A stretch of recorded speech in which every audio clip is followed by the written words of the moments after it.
So searching algorithms are something that we're going to do quite a while. And one thing you want to think about is what makes an effective searching algorithm and what makes one better than the others.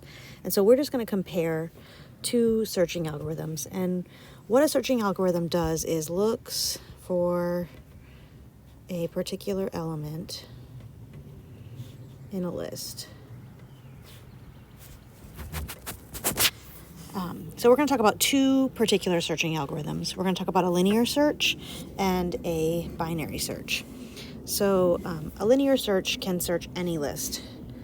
So any list.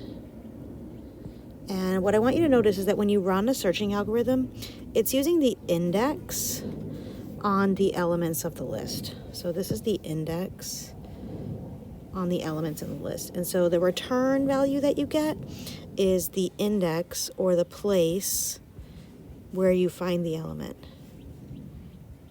If the element's not in the list, then it's going to return a -1.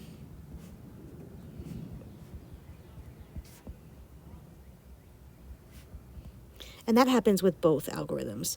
Notice that it returns the index every time.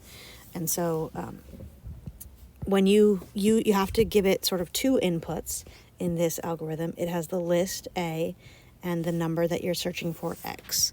The list A, the number that you're searching for.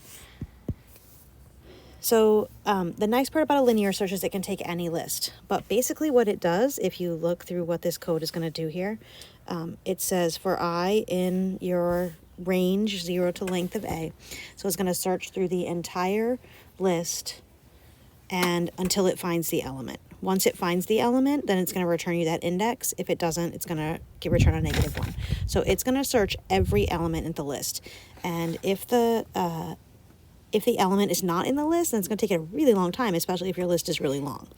And so that's sort of a linear search. It just goes through your list one by one and says, is it here in the first element? Is it here in the second element? Is it here in the third? Is it here in the fourth? Is it here in the fifth? If it finds it, it returns that index to you. If it doesn't, -1. Compare that to a binary search. And a binary search is faster than a linear search. And we're going to talk more about what faster means. But right now, just know that it takes less steps when your lists are really big. Less steps when the lists are large. And what a binary search does is it sort of cuts the list in half. But an important part about a binary search is that it can only look through an ordered list. So if the list you have does not go in sequential order, then you can't use a binary search. So let's look at this binary search here. It has this floor in it, and floor gives you out an integer. And so it adds two numbers, divides them by 2. If it is not an integer, it takes the integer right below that. So the floor always gives you an integer.